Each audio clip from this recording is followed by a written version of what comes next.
derivati, uz njih policajce mlati. U mrežu ih meće kao pse, ko smeće ih baca kasnije. Pauk čovek jebote, sa njim letiš kroz nebo.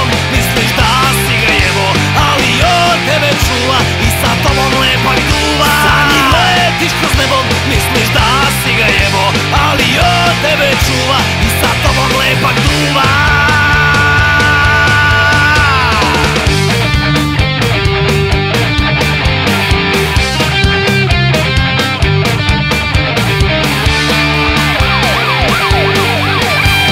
Pauk ima valjda 8 nogu, ovo govno samo 2. Kakav je to Pauk čovek, drogirani kratanje. Beogradski Pauk čovek, Malboricu puši kroz masku, prolaznike tuče dasku, otima im pare sve. Kakav je to čovek bre,